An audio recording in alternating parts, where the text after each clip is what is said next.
been shut down for months by now.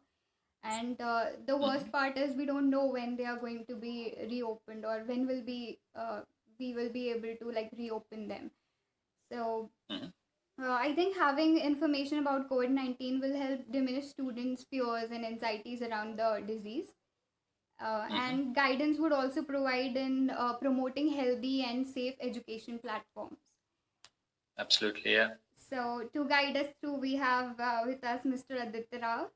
Sir is a sir is a biologist, a biophysicist, and has been working in with many institutions. And I'm also very lucky to be one of his students. So thank you so much for your interest and time, sir.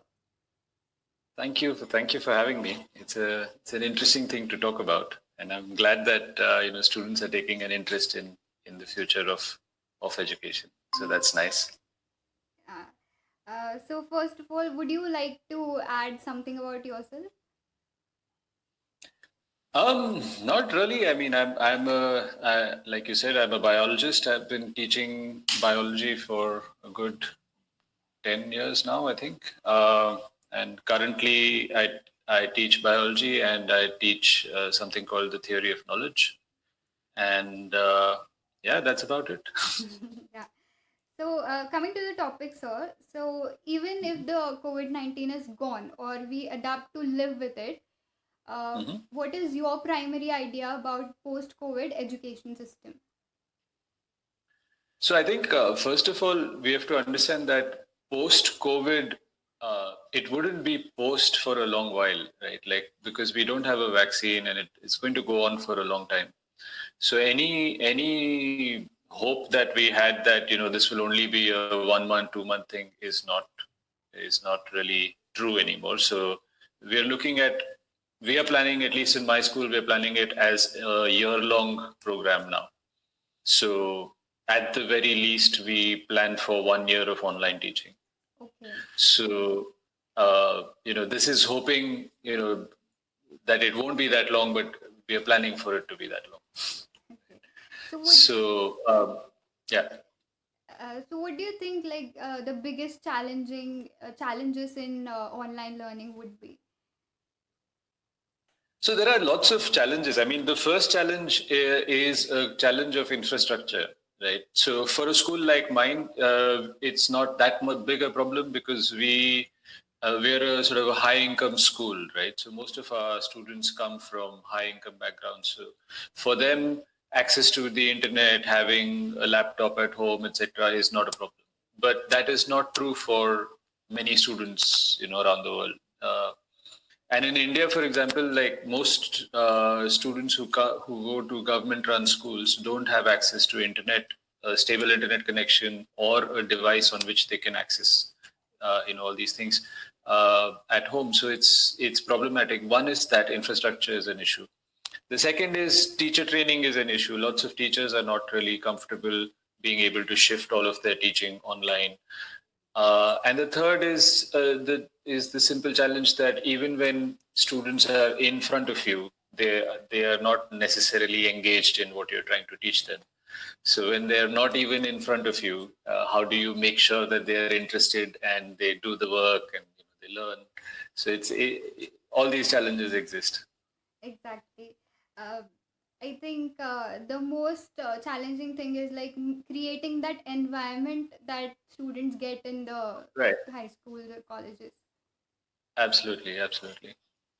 Okay, so how important role do you think mentoring will play in all this scenario?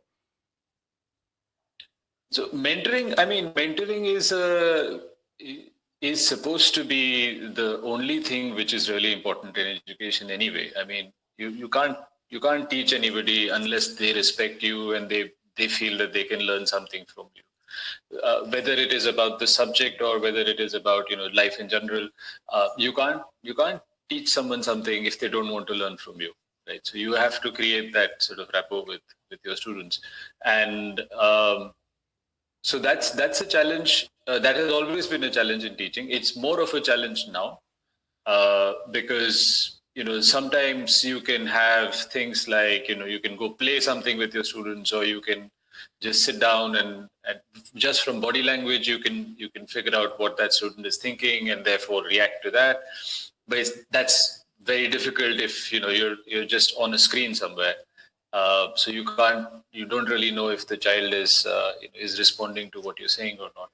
So all those things exist, but there are ways in which you can go around it. There are softwares that you can use to ensure that there is a more real-time dialogue between you and your students. You can change your lesson plans so that they're more interactive.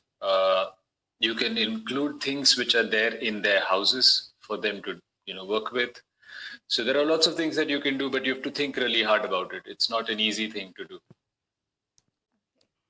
Um, you mentioned softwares. So, do you Mm-hmm. think Indian technology somewhere needs improvement in order to make it a seamless shift from the traditional teaching to online teaching? I think the technology already exists. I mean, the question of Indian technology or just technology is really not relevant. I mean, technology is technology; it exists, and anybody can use it. Um, and as far as the shift is concerned, the technology is there, but it's the people who have to adapt to it and learn how to use it, right? So there are lots of things that you can be doing with that technology which we have not started to explore yet. But I think that's because nobody had the need to do it. And I think as time goes on, another a few months or so, that you'll start to see lots of innovative uses of technology. uh, yeah. Yes, so in time, I think we can expect all professors to suddenly become content creators. We've already started seeing that. I mean, with YouTube becoming such a big thing, there were already very good tutorials online for a lot of Yes. things. And so there were a lot of teachers and professors who were already content creators in a lot of ways. One of the ones that I really like is this person, Bruce Yaney. He does this kind of home science based YouTube channel, which is really good because he shows you how you can take different things from your home and make scientific experiments, very detailed experiments at home without using anything special and so on. So it's really nice. So there are all these kinds of content creators already. There is this gentleman Arvind, I forget his last name. He's an Indian who does a lot of science toy making using things which are lying around at home. So yeah, all these things exist. It's just now Khan Academy exists. Yes. There is a lot of so a lot of content is there now. It'll just become more now. Yeah. So, talking about like experiments and stuff, most of the Mhm. schools, institutions have adapted to online learning. But what they're Right. struggling with is teaching with practical skills. Okay, so Hmm. they can't give like teach practical skills on a screen to their students. So, what is your idea about virtual reality and like in form of virtual labs? So maybe a student can like pick a beaker Right. and then something sort of that. Sure. So again, lots of it depends on what you want to, which particular type of practical you want to show them. There are lots of online sort of virtual labs which you can go to. One of them is at Bio Interactive, has really good. These are virtual labs created by the Society of Medical Research in Europe, and so they have really good modules online. But having said that, this idea that practicals cannot be taught online is I think a myth. I mean, what you don't have is access to a fully functional lab, right? But that doesn't mean that you cannot teach science through practical work. For example, um, you just have to change what you're using. So I have students who are saying that we don't have sensors to measure velocity, but velocity is just is it's distance over time. You have a stopwatch and you Okay. have a measuring ruler. So you measure the distance and you measure the time and you'll get velocity. What you're saying is you don't have fancy ways of doing it or very precise ways of doing it. But that doesn't matter. I mean, you can still learn and you can still see how you can change the readings and make improve them and so on. So the act of learning can still happen. But again, there's a little bit of creativity involved, and a little bit of teacher, sort of pushing is required, because the student may not necessarily think of it that way. So teachers have to do the thinking, at least in the initial stages, so that the students can be pushed into these kinds of projects. Yes, agreed, completely agreed. What is your idea about the money that is going to be involved in the whole system? So again, money is, there are two or three things. The overall running cost of the school doesn't change that much, because other than the building not being used, mostly all of the other costs are still there. Like, so the school still has to pay its teachers, the school still has to, account for all of the books and the software, etc., that has to be bought, and all of the training that has to be provided to teachers. So all those costs are still going to be there, and so the fees for the students will also not change appreciably, right? So especially since if you're going to shift online, then the school has to invest in all of these softwares which are required to do that. So you have to buy subscriptions for that as well. And so the running cost of school education will roughly remain the same in the short term. It will reduce in the long term. If it remains like this for a long while, then a lot of the overhead costs of having a building, having a campus, etc., will go away eventually, if we never come back to a physical school, right? So in that sense, in the long term, if it continues over a year, then the prices and the costs should reduce for education, and it should become more, let's say, democratic in a way. Yes, definitely.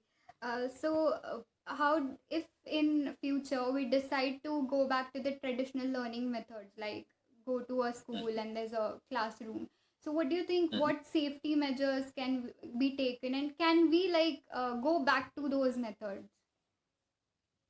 Again, I mean, I'm not a health expert, but it will all depend on whether or not we have a vaccine or a cure for the disease, right? So as of now, it's a huge public health sort of risk. Even then, schools are reopening, which is problematic, because they're reopening because of the market pressure. They're not reopening because they want to, or they should. They're reopening because parents or other stakeholders are saying things like, why should we pay fees if everything is online, and those kinds of things. So there is a lot of pressure to reopen, even though you're not designed to reopen. So uh, I know schools where people are going in and they're wearing masks, and as you enter, you're sprayed with disinfectants and so on. But these are at best preventative. Even prevention this is not even preventative in really speaking. So if you're COVID positive, it doesn't matter if you get sprayed. Every time you sneeze, you're going to infect people. So you're not safe. So these are all measures which people are doing, but they're not effective, and they shouldn't be done. But that's the world we live in, right? Like, so economy matters more than safety. Yes. So, how do you think the future exams would look like? The future of exams is already changed. I mean, even before any of this, a lot of boards were already experimenting with and were rolling out what they call e-exams. So a lot of privately owned exams were already online. So, for example, if you were applying to, let's say, if you were applying to universities in the US, then you had to give the GRE. The GRE is an online exam. Um, right, like, so all these things already existed. We are now just seeing a much bigger rollout of them. So there is a software, for example, called Assess Prep, which basically lets you, if a student logs on, you make a question paper and you give the student a password for that question paper, and at that time they can log on, and then when they're online, their laptop shuts down for everything else, so they can't shift from there to any other tab to check the answer and so on. So none of that happens. And the camera is looking at them, so they can't look away. They can't have another device because they're being recorded while they're giving the exam. So there are all these safety features there to make sure that the exam can be conducted in more or less the same way that it used to be conducted. Yeah. So, but this is, I mean, this is a separate debate from whether or not assessments should be done that way in the first place, right? Like, so should an assessment be with one child doing everything that they've remembered, not being allowed to check anything else, etc.? In this day and age, do we really need assessments like that? That's a different debate. But can we do assessments? Yes, it's very easy to do them. So, can you add a little note on the readiness of the education system for any crisis like this if it happens in future again? So what I would actually point out is that the education system, even without any prior training or any prior, let's say, notice, did adapt, right? Like, so most schools have an online program running already, and so it was quite fast, and it was it's credit to all these educators. They were able to move really fast, adapt all of these softwares, etc., and have more or less a normal school experience already within a month of the problem starting.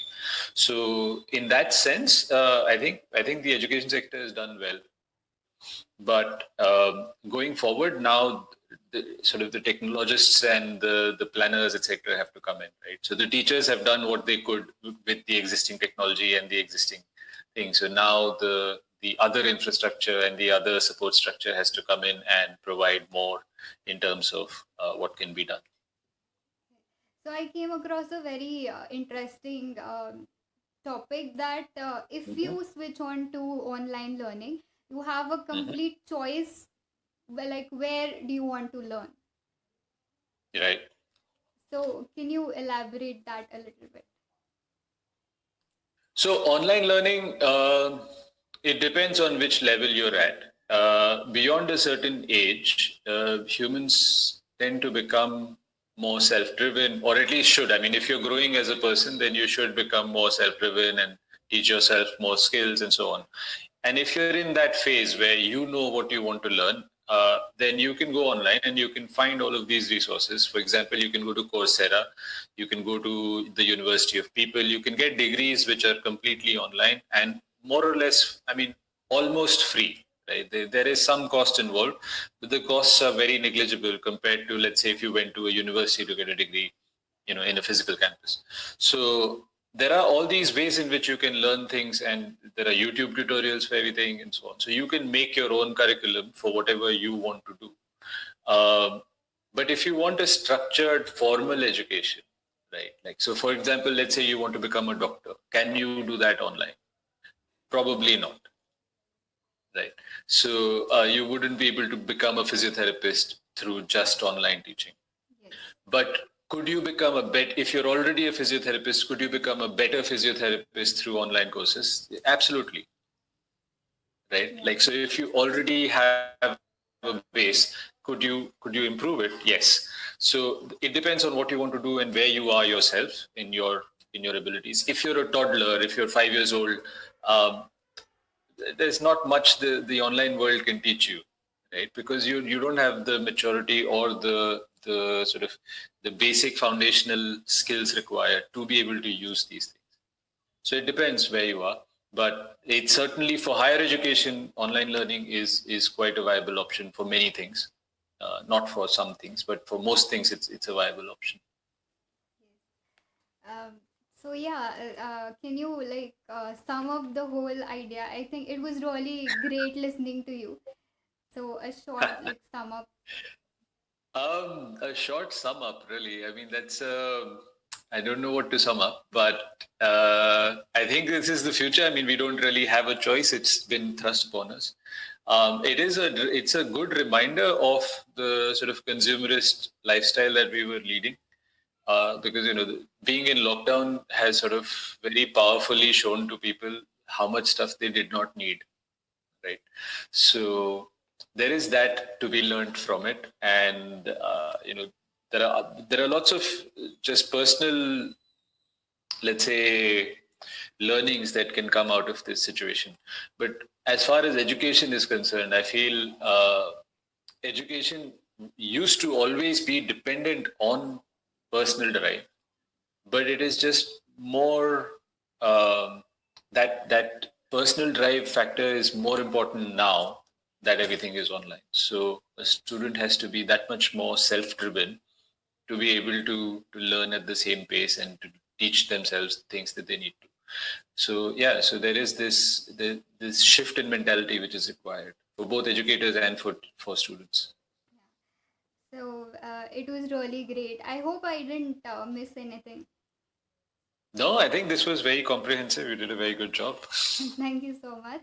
It was really great listening to the opinions, and I think it will surely guide students, parents, as well as teachers and staff to promote healthy and safe education platforms. And yeah, it was really great. Same here. It was great to talk to you, especially